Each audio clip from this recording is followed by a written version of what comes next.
Hey everyone, Eric Watson here, freelance writer, player of games, writer of boards, recorder of videos, and a tabletop role-playing aficionado. Welcome to the Thursday edition of Bye Weekly behind-the-scenes DM-only live stream crafting the Deep, which I build right and prepare for our next session of Call from the Deep. If you're playing characters Gottwald, Max Saber, or Twirl, this stream is not meant for you to be full of spoilers, but the rest of you already know that. We stream our D&D sessions live on YouTube every Friday. You can join our official Discord server with invite link in the description below. If you'd like to support the channel, please check out patreon.com/RogueWatson. For our campaign, we use Roll20.net. For streaming, I use OBS Studio. How the fuck is it Thursday already? My goodness. This week is going by real quick. We've been talking about the final battle coming after this session, or maybe after two more sessions, and we're getting more set up for that, but I do need to kind of reconnect with what's happening right now in the middle of the current fight that they're in their current mini dungeon, and make sure I've got everything prepared for our next session, which is kind of the whole point of doing this. But I got to be careful, when I'm getting ahead, I still have to look back and make sure, like, I haven't skipped over any kind of details or things that are coming here in our immediate next session, which still has the party in the middle of a battle. They've aggroed the kind of mini boss fight with Luzgrigal and the psionic suit and a bunch of kind of clockwork automated soldiers, which I do appreciate, just the amount of kind of variety of creatures I've been able to use a little bit, especially in this final dungeon area, because I think before then it hasn't been too much of a variety. Leading up to this, it's been a lot of like piratey stat blocks and like a whole lot of Sawagan and things, and kind of themed around the factions, but not a lot of variety within those factions, I guess. But this final dungeon I've been pretty pleased with. We've got to fight some undead, we've got to fight aquatic creatures, we've got to fight some aberrations and monsters, and now I'm throwing some kind of more clockwork automaton things at the mutants. Certainly has been part of it. I think a lot of it's going to matter where Toro rolls on initiative. I'm not going to necessarily pull any punches, but I do have Borges available, who, I mean, heroic sacrifice of a beloved NPC. Come on, that's like every DM's dream, right? It's like how you want all your NPCs to go out.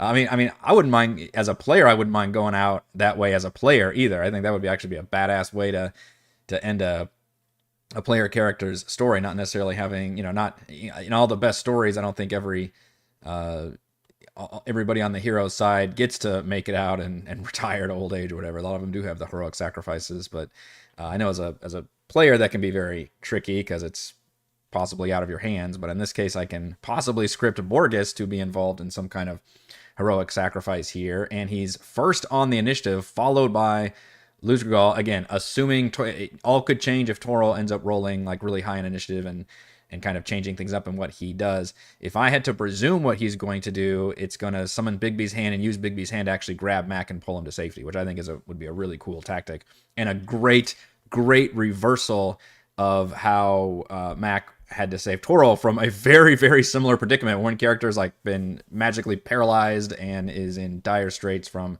aggroing an entire room full of bad guys. So I would love to see that, but Mac doesn't go until after Luzgrigal and after one of the automated soldiers, Warforged Warriors, goes. So it might be good for Borges to, I don't know, I could either physically push Mac out of the way. I feel like that would be the more dramatic thing. Like kind of maybe yeet him backwards or something, and then Borges kind of turns and just faces down like everybody and then takes some pummelings. Or Borges could just taunt the bad guys in this room and kind of lead them away into this kind of side room in Area 52. In which case I could pull off a surprise. What's that trope where a character, I don't know if there's a name for this trope, but you think a character gets killed, but they don't show it on screen, right? Like they just kind of get overwhelmed by bad guys, or they run off and you're like, oh, that person's dead. Walking Dead did this a bunch. I don't know if there's a name for it, but you all know what I'm talking about, basically, where it's like, oh, because and the viewer knows, we're conditioned to be like, okay, well, if we didn't see somebody get killed, then they're very much probably still alive. But then every once in a while, you might just come across their body later and be like, oh, okay, I guess they didn't survive. But I established the fact that players have already seen this room and they know there's a giant ventilation shaft in the ceiling. So it wouldn't technically be a big, out of nowhere shock or anything to have Borges scramble up into in the ventilation shaft here and possibly even survive. If I wanted him to, I feel like that would almost be a cop out, and that would be the weird like DM favoritism of like, oh no, we can't lose Borges here. I honestly feel like the better storyline is to have Borges get murderized in saving Mac. So we'll kind of see how I'm feeling with the actual evening, but I will reveal it to all of you that I am totally okay with downing and killing Borges. And I will say though, I think I've established that with critical NPCs, I have them roll death saves, which is not something I think we've ever done prior to this campaign. Somebody might need to remind me if we did it in Rime. I don't recall. We did have a lot of NPC allies in Rime, but I don't recall doing that method until I feel like it was this campaign. I feel like it was Borges too who went down during that first situation where Mac and Borges were like together. And I think that's why I was rolling like death saves so that they could save Borges and make it just a better story. Which I'd be willing to do that here, and that might add to the sense of urgency where Borges goes down and I publicly roll death saves and they're like, fuck, he's gonna die here, or possibly die here. And I'll be like, yeah, that's on the table. And obviously Max, certainly on the table as well for death save purposes. I did mention I could also pull Vestris into the actual fight if I really need to rebalance things a little bit better. Unfortunately, her only move is basically she does have, I think, a one defensive spell she can cast. Well, shit, she's got Wall of Force, I guess, technically. She technically used Wall of Force during the Shava fight, though, if I want to go by her stat block of saying you can only cast each of these once per day. Invisibility, I guess you could always cast that on somebody else. I think you have to touch them, don't you? Why is invisibility not on her stat block, though? It says once per day invisibility, but that's actually not listed here. Globe of Invulnerability is the one I was thinking of. I should also check out what the new Lich does, because I don't think they have Alhoun in the new monster manual. Visibility, let's drag it on there. It's a second level, yeah. Yeah, it's a touch. Becomes invisible until the spell ends. Which could help save somebody. Although if they're paralyzed, then I don't know if that actually helps you to invisibilize somebody who's paralyzed.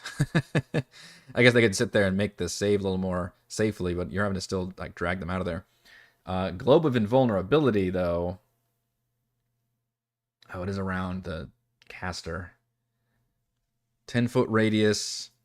Any spell of 5th level or lower can affect creatures or objects. When it's only spells, though, isn't it? Okay. And these guys aren't actually casting spells so much. Well, I guess that...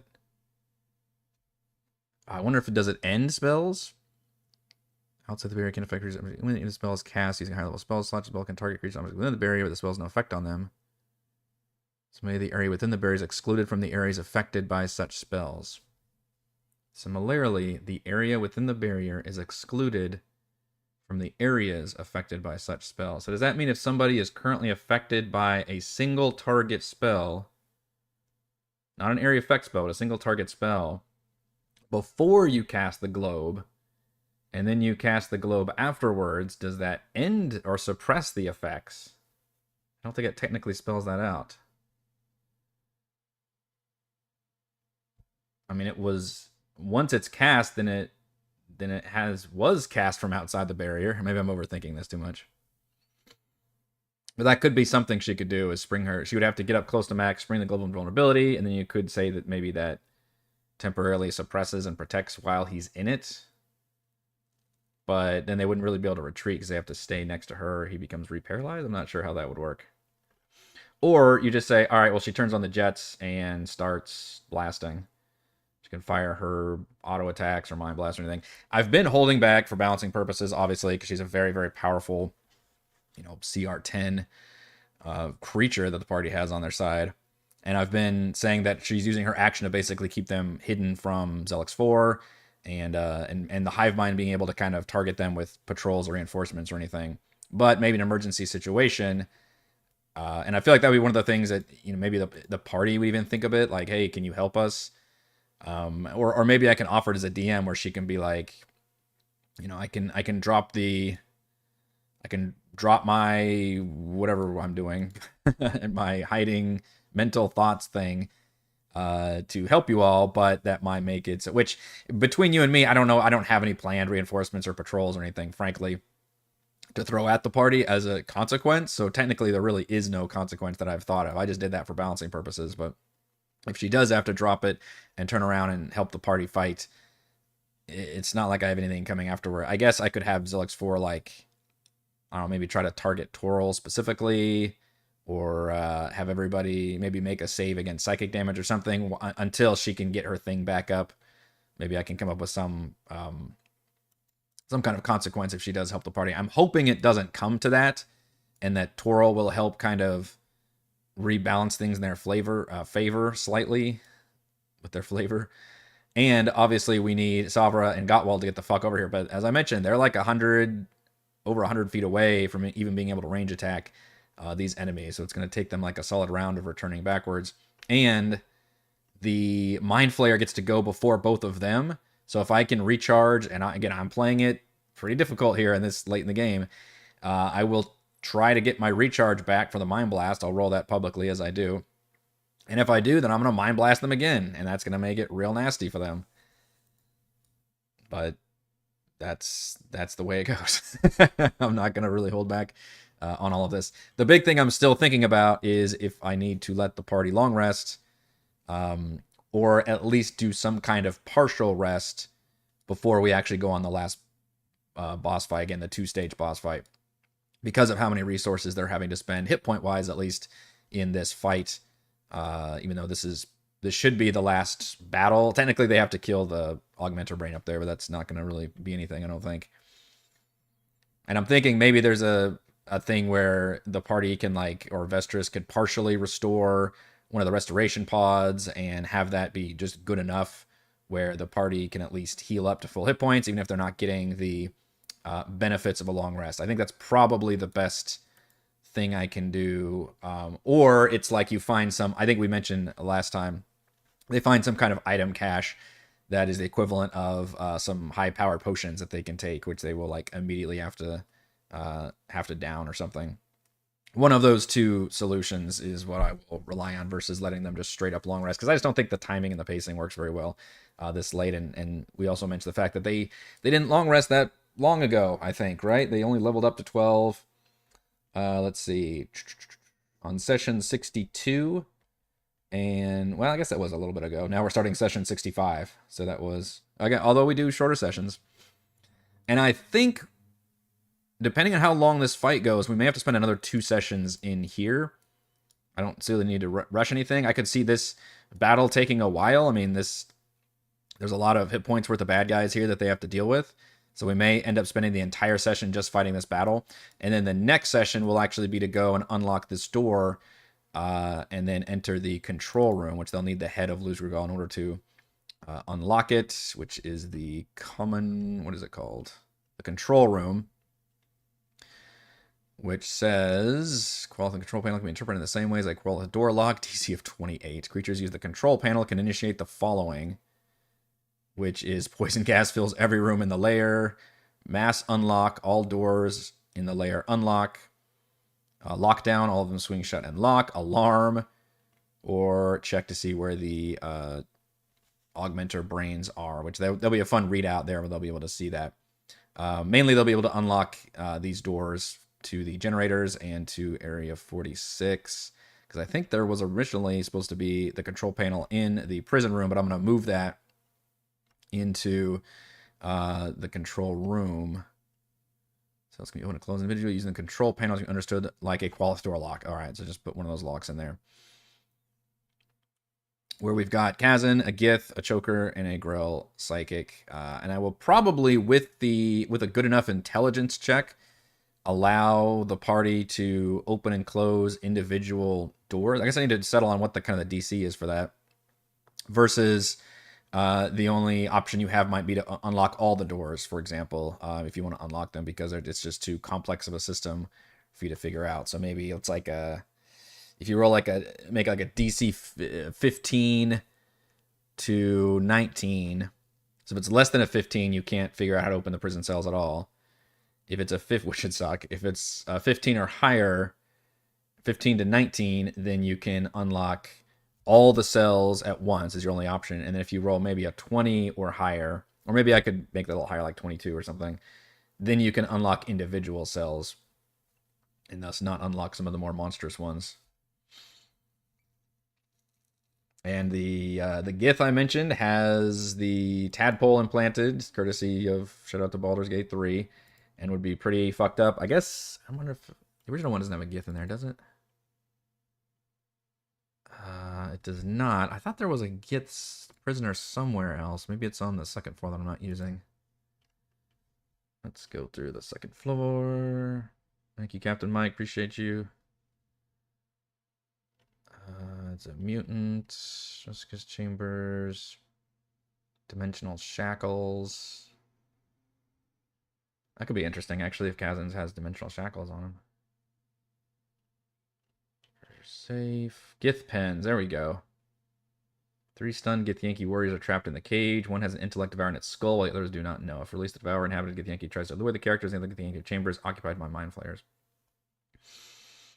I was hoping it had like some NPC information, but it does not. Oh, there we go. Gith prison. The room contains a female Githyanki knight named Vyruth and a male Githzerai Zerth named Murg. The two hate each other, but unable to put aside their cultural differences. They argue constantly, breaking out into violence at times. That's a fun concept for NPCs for sure. But all right, well, that gives me a name at least. Vyruth.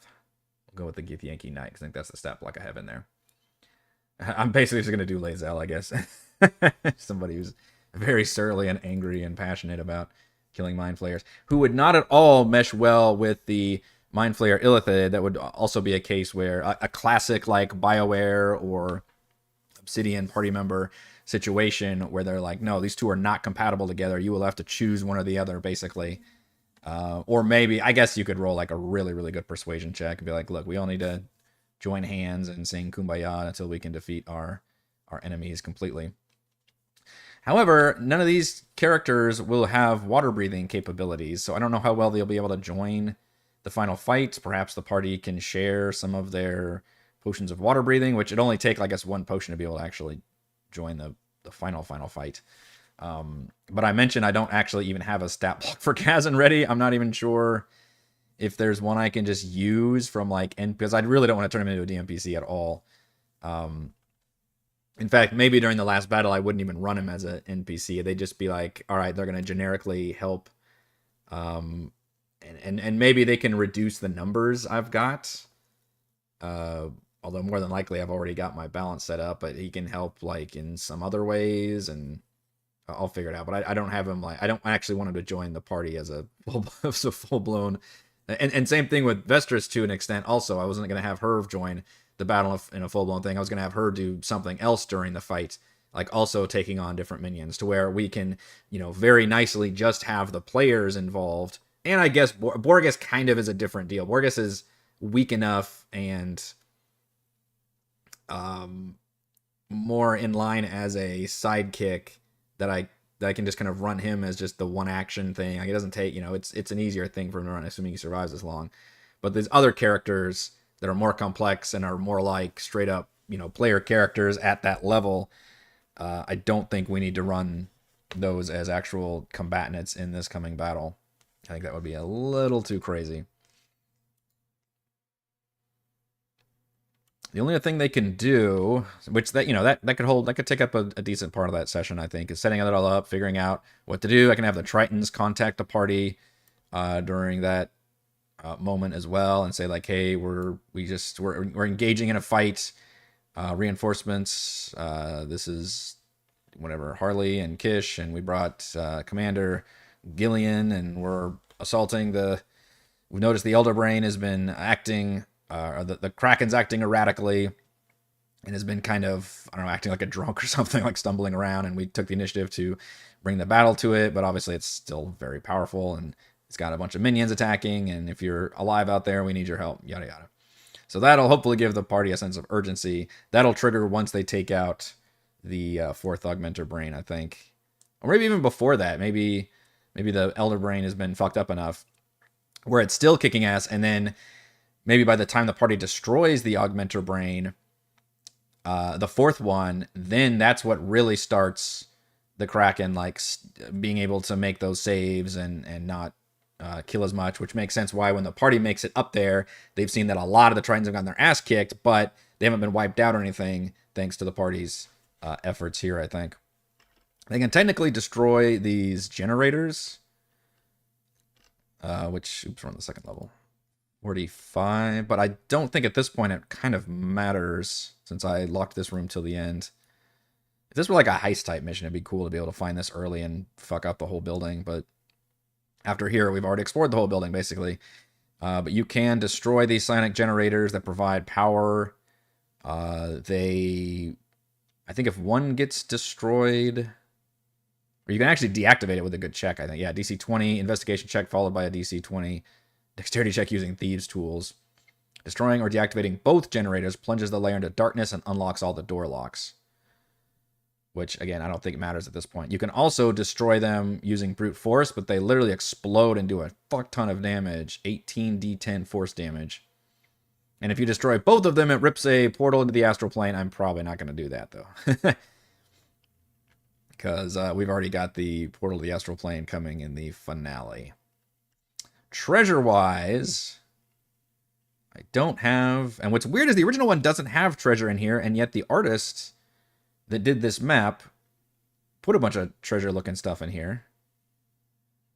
Covered with unrecognizable tools and machinery. And then there's that crazy construct thing that I've just removed, which for some reason is here and not in the workshop. So instead, I think we're moving some of the loot from Luz Grigal's room, which is here in room 53. Survival mantle, I don't think anybody needs. Because, well, I guess it would help people like Kazan or something. Maybe it's worth putting one more of those in there. The psionic suit. Oh, that's, yeah, I haven't actually decided yet if I want to have the party be able to take the suit. The big thing is, if you don't have psionics, you can't cast spells in the suit. And a lot of the suit stuff is powered by your intelligence score. So clearly it's modeled after the wizard being in here, but the wizard could not cast spells while being in here. So it'd be like choosing a completely different build. You could go in there though, and you would add like 200 hit points, 20 armor class, and be able to fly around and punch people, which maybe that could be a fucking crazy thing to do. Frankly, as a DM, I would be in favor of the wizard doing that, because then she's not shooting off her devastatingly powerful spells while still feeling like a cool badass. So I don't know, but I'm curious what you all think about giving such a thing over to the party. Does not require attunement. It's literally like a Fallout. What do they call it? The mech suits. Shit, what do they call those? Vaults. Nope. Use a power core. You put them in the back. You know what I'm talking about. The T16s or something. I can't remember everything except the stupid name of the damn things. Anyway, so and it doesn't have to be the wizard. It could be any of the party members could want to jump in there and just get the extra stuff. Mac would probably be the one that would be most excited about it, frankly. His intelligence score is only a +1, so it would definitely weaken his offensive capabilities. Although you do 2d10, yeah, basically you do 2d10 plus your intelligence modifier, so that's not too bad, and you get to do it twice. Or you can do the DC on this would be bad for him. DC 11 for 5d10 psychic damage. But still, you get like a fuck ton of hit points and armor class. The other thing, though, however, is I am asking the parties have to burn through these hit points and essentially destroy the psionic suit in order to pop him out of it. So do I make them have to like repair it, and then maybe that's how many hit points they get back, for example? Unfortunately, they don't have like an artificer with them or anything.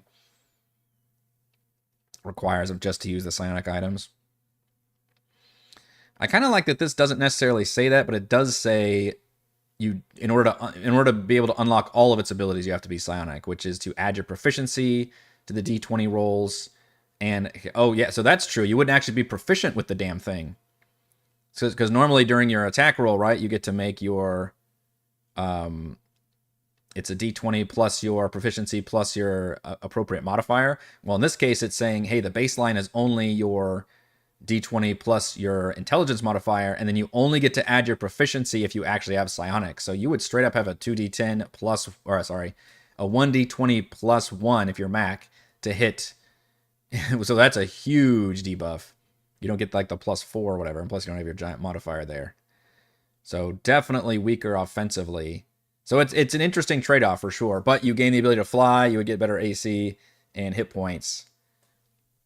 So maybe you would even use that just to position. Like Gottwald maybe would want to jump in there just to, because he's often hampered by movement, right? Even though he's got the charge capability, it's he's usually having to, I don't know, use dashes and things to reach people, whereas Mac has like superior movement already. So maybe having, although the flying is actually tied to your intelligence as well. I'm just looking at that. Your fly speed that you gain is 3 times the pilot's intelligence score, which is not, so that's the big number. Oh wait, so that means if you only had a 10 that you would still get a fly speed of 30. So that's pretty fucking good then. Also confusing because I don't like speeds that are not multiples of 5 or multiplicative. Oh, how do you say that word? that end in a 5 or a 0 is what I'm trying to say. So like if Max got his 11, that's 33 fly speed. I would probably just round down. 3 times the pilot's intelligence score. Gottwald's is most likely a 10. Yeah, it's a 10, so we would get a 30. If Sarah wanted to jump in there, she's probably a 20. Yeah, so she would actually have a 60 fly speed. Okay, I can see how that balances out. So I could do that. Get away from her, you bitch. Yeah. Nice Aliens reference there. Pretty cool in terms of how that works. So I'm tempted to actually let them have it because I think it's actually balanced pretty well. That without being psionic, you know what they might fucking do, which would drive me insane in a great way, is if they're like, all right, Borges. Can you see them doing that? Like Borges, assuming Borges survives, like now is your chance. We've given you all, or like fucking Savra zombie or something, like some bullshit like that. They'd be like, let's just give this into our minions and let them do it because it doesn't require attunement, even though Borges is already attuning to people. Given that it has to be piloted by the creature's intelligence score, I probably wouldn't let her use her literal zombie to be able to pilot it. I don't know. What is a zombie's intelligence? It's a 3. I mean, it wouldn't be very good. Yeah, the 3. You would have a 10 flying speed. So that would not be... Although zombies already only have a 20-foot speed. So I don't know. They're technically not brain dead, I guess, with a 3. But Borges, I could hilariously see them letting Borges have... I don't know what Borges' intelligence is. Can't be too good. Yeah, it's an 11. So he's also getting a +0 on everything with a DC 10 of the saves. But you know what? If he just flies around in tanks, like that's also very useful for them to do. Which he would do that. That would be pretty amazing. I could see having to make the party repair the suit. And maybe even like a series of checks. Maybe that could be fun.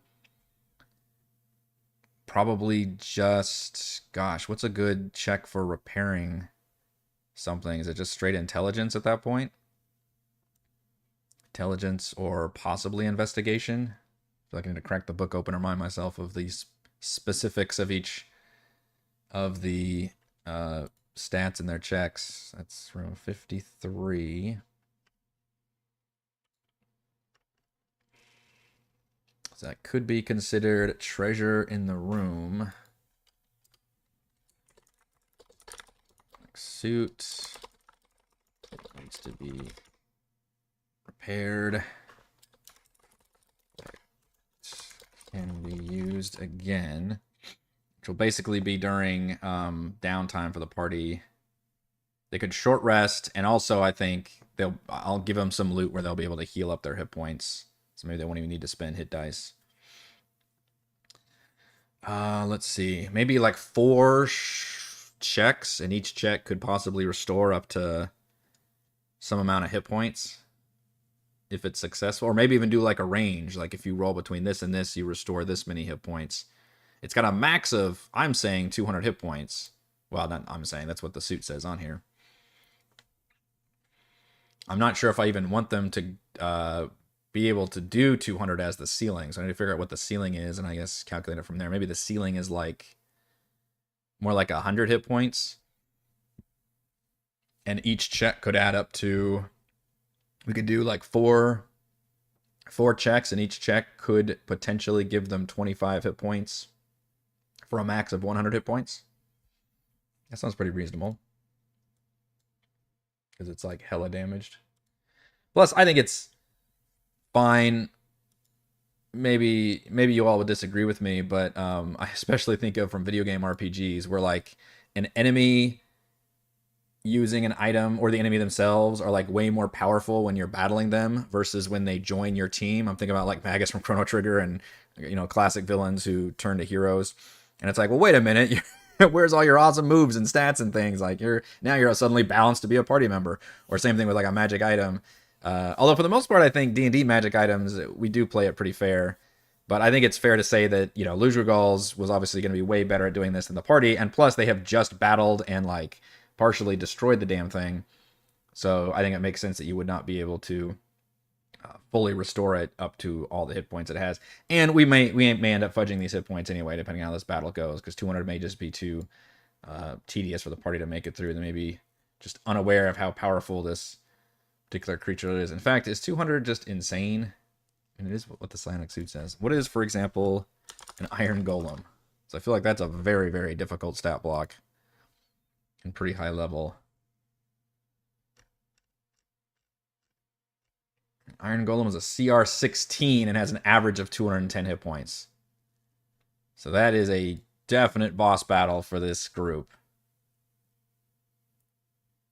I don't think it can do necessarily... Yeah, I can't do the damage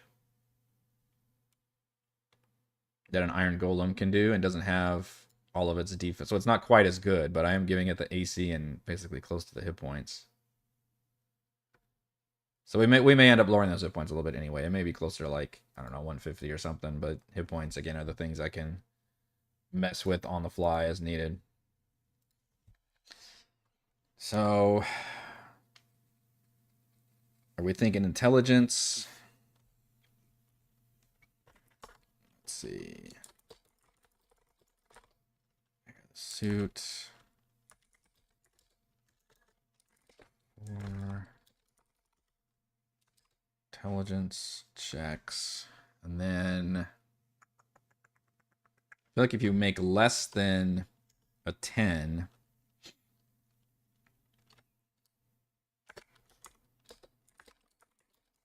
no HP is restored. 4 intelligence checks restored equals 100. All right, so if you're less than 10, you have no HP restored. And then maybe I can have them roll, but what would be a good formula?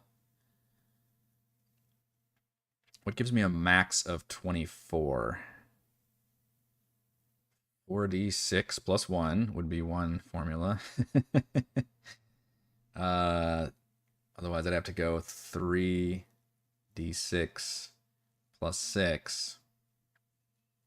We don't have to use d6, or we could go, have to be 3d8 plus 1.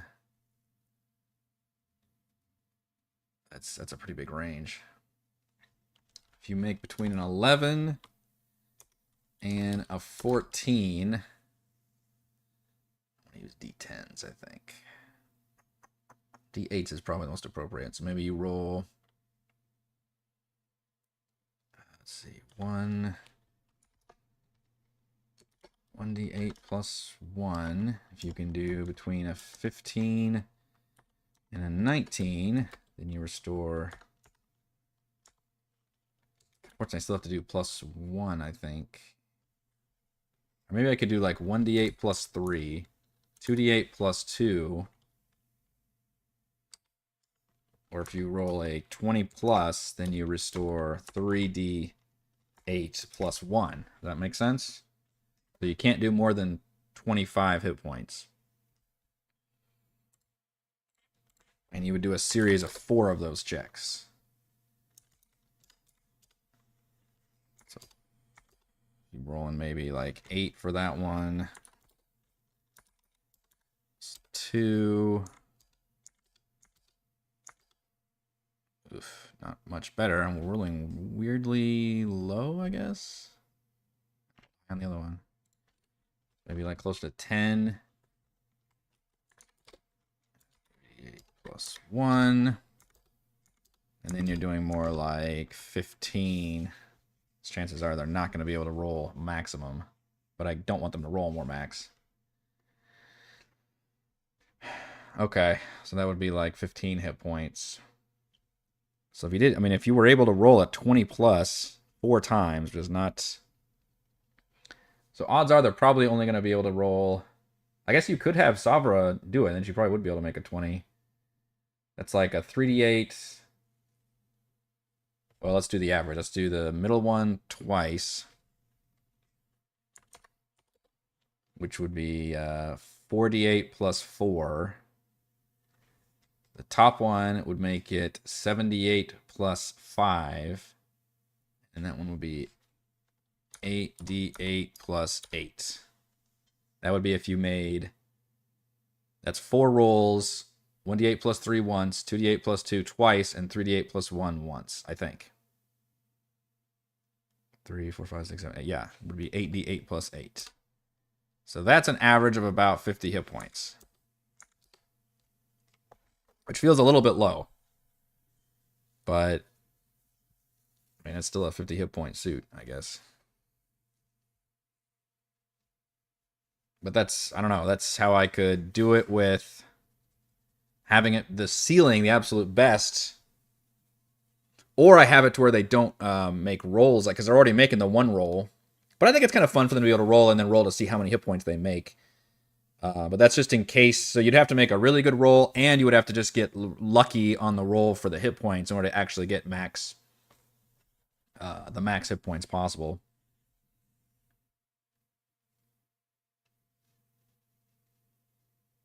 Yeah, I think that'll work. The only thing I could do is make it so there's fewer checks, but each check possibly restores more hit points.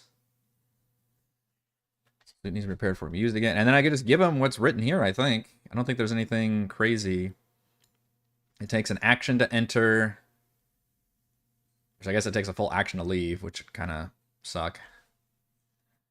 You can pilot it through thought. Gives you a fly speed.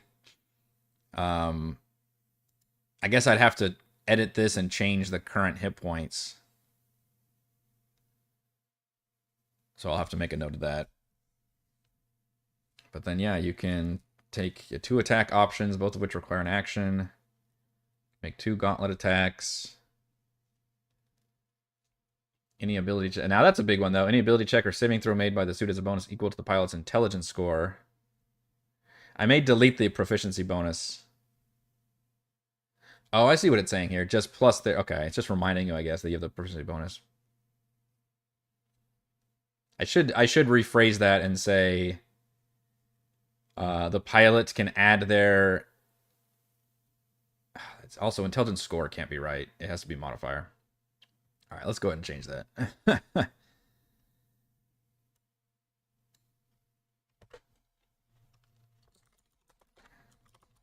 Additionally, the pilot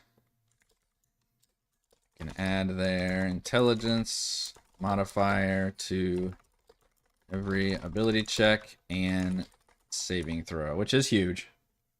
That's a big ability. I mean, for Sabra, that's a +5. You get a +5 to like everything you do suddenly. That's crazy. But to others, it's a little bit more balanced. You might get like a +1 or +2, which might be worth putting in there alone. But without psionics, you don't get the proficiency to any d20 roll made by the suit. Additionally, pirate can add their intelligence modifier to every ability check and saving throw. So maybe you don't get your intelligence modifier for anything that you do unless you have psionics.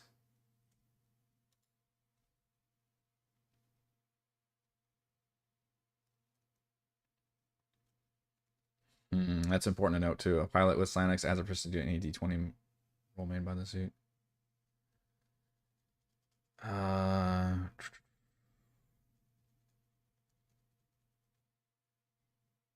Maybe I should tell it in reverse. Pilots without psionics, spellcasting psionics,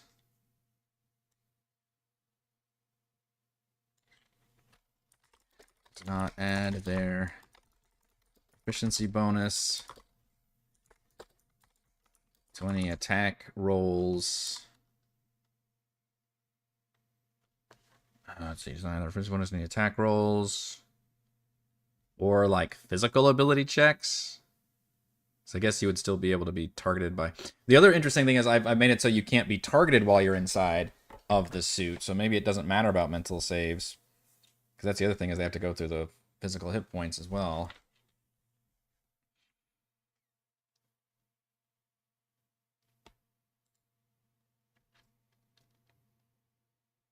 And cannot cast spells.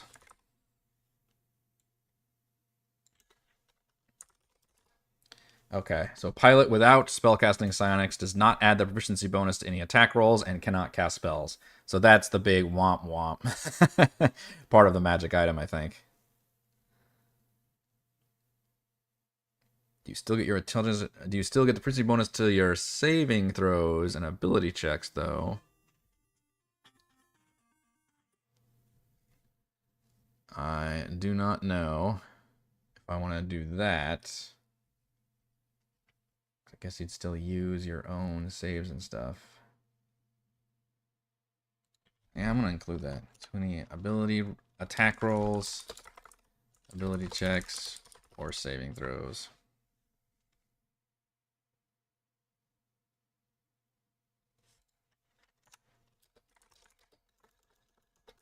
Oh, let's see. Okay. So enough of that is probably might turn the players off completely, which is understandable.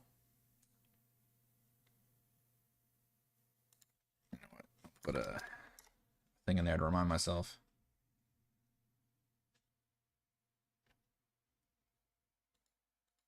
Yeah, so if you do not have psionics, you cannot add your proficiency bonus. Your proficiency bonus basically doesn't exist anymore to attack rolls, ability checks, or saving throws. It cannot cast spells while in the suit.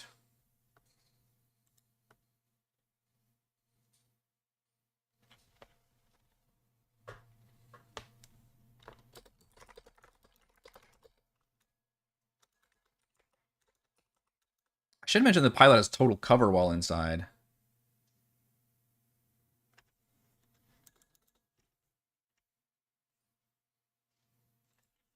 Here becomes the pilot and has total cover, right? Because I think if you have total cover,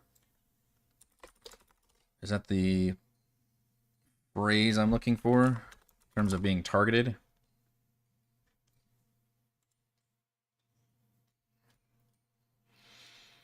Target with total cover can't be targeted directly by an attack or spell. That's exactly what I'm looking for. Although some spells can reach such a target by including an area of effect, which is probably true.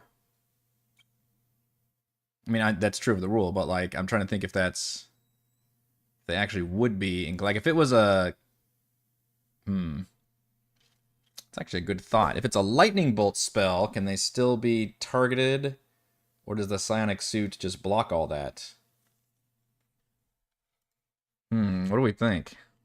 Or a fireball, or a... I feel like a mental spell would penetrate.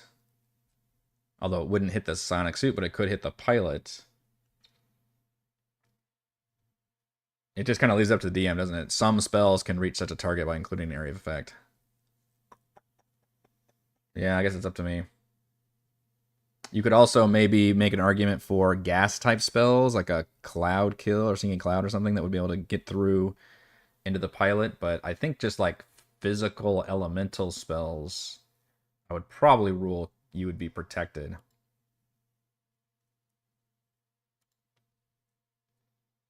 But yeah, total cover I think is important here. Damn you, Perry. We don't use here in the US. Only glamour. Only glamour, sir? Okay, so we have made the Sonic suits an actual item the players can get, although with all the modifications, the fact that they have to repair it, etc., means that none of them may actually want to step inside and use the damn thing other than a vehicle, which could be a cool vehicle. Or they'll just give it to Borges, in which case it's probably an upgrade for Borges. I mean, it gives him a 30-foot fly speed, more hit points, better armor class, and he just won't be able to probably hit anything because he's only got a +0 or a DC 10. Actually, using the range attack might be the best thing. Even a DC 10 intelligence modifier, that's still not a... I mean, that could still be a challenge for a lot of enemies, too. The problem is, what do we put in the treasure room, right? Because, like, they've already got a shit ton of treasure. And I'm putting those mechanized fists in there for Gottwald. There'll be some healing treasure in here, and then there'll be the psionic suit. And they're using all this to unlock this back room so they can get to the augmented brain. I guess we don't have to have treasure back here.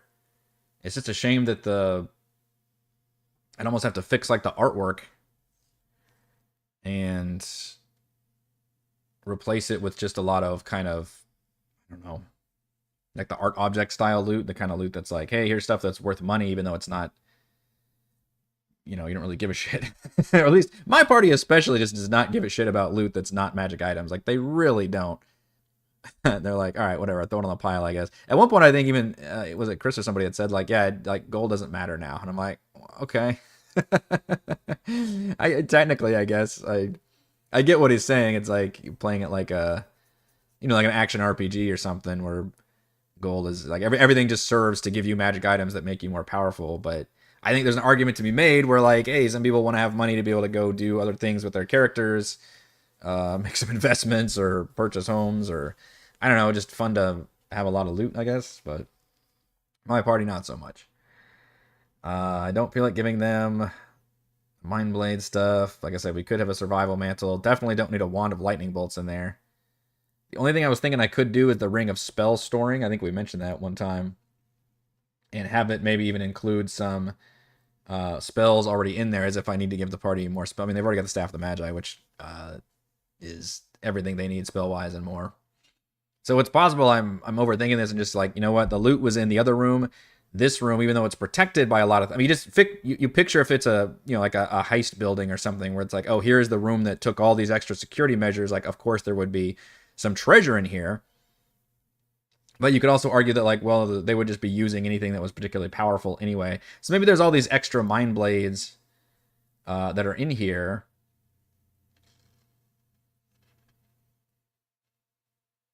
Yeah, they just function like normal swords, I guess. Which that's the only disappointing thing is if the party's like, oh man, we want to use these, but it's like, nah, you actually can't. You can't use them. I wasn't even flavoring them as like actual swords that added psychic damage, though. I was flavoring them like the Psylocke, like energy blades, I guess, that were like pure, like something that just they did because they were thralls. So it was like tied to the creatures and not tied to an item. So I'm not even sure I could put the mind blades in there. Can't room 46 be the master control console? It's for, I mean, I've already got the control room in 44. That feels a little repetitive, don't we think? And I don't really, I'm not really going to use this last circular room either. I mean, it's here on this map, but like I think it'll just be there for cutscene purposes. And that'll be like the route that the party will teleport. That was kind of the solution I came up with, I think, a couple weeks ago, with me trying to figure out how to use the final stage 2 boss fight. I think I'm just going to skip the actual dungeon here and just have the party be able to assault it directly once the Kraken probably like busts it open, and then they can go back down and go through the astral plane that way. Or maybe I'll just ignore that fact and just be like, okay, now that that's destroyed, Vestris can suddenly open a portal to the astral plane and let the party in. We don't have to go back down here. But yeah, I'm leaning towards just having no actual treasure in here, and either changing the art slightly or just have it be a bunch of like art object style treasure. It'd be like, yeah, these are crazy alien artifacts and things that are might be worth some money or might be some eldritch items. I guess I could put like Kazan's equipment in there or something. I don't know what the fuck he had by the end of that campaign. It's been so long. And unfortunately, I can't transmorgify the character either, I realized. I mean, to talk to Chris, because I think he's technically the DM of that campaign. Like, I don't think I have access to it. And see if there's some way he can actually extract the character sheet, because that campaign is so old, it predates, like, Roll20 doing official 5e character sheet. So we were using, like, whatever other sheet was at the time, so it doesn't even recognize it as like a possible sheet I can transfer with the character tool. So I really don't know how to even make his character. I'm hoping if there's something in the monster manual that has some kind of Eldritch Knighty Hexblade type stat block in there, I probably will just use that. But otherwise, I don't have Kazan's stat block. I may have a PDF somewhere now that I think about it. I don't know if I have it at max level, but I may have something. So I can look it up and see. Let's see, under characters.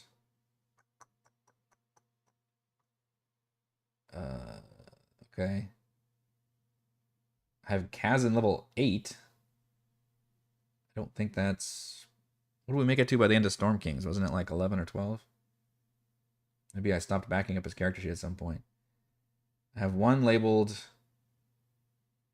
Okay, this might be good. There's a last modified 2018. That's good news. Let's open that one. You won't be able to see it because I don't have the screen set up for PDF right now. Well, this just says level 1, so crap. Okay, I've got Kazan level 1. Great. Okay, let's try this one. That's Kazan level 5. Okay, for some reason I have level 8 is the most recent one. So I was backing him up at some point. At level 8, he was a Warlock 5, Paladin 3.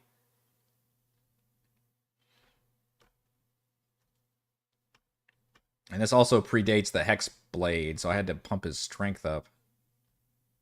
Yeah, he just had a glaive, which was his Hex weapon. Okay, he had attuned items. I did write it down. Gauntlets of Ogre Strength and a Cloak of Protection. Put Kazan in the suit. That's good, but his intelligence is a minus.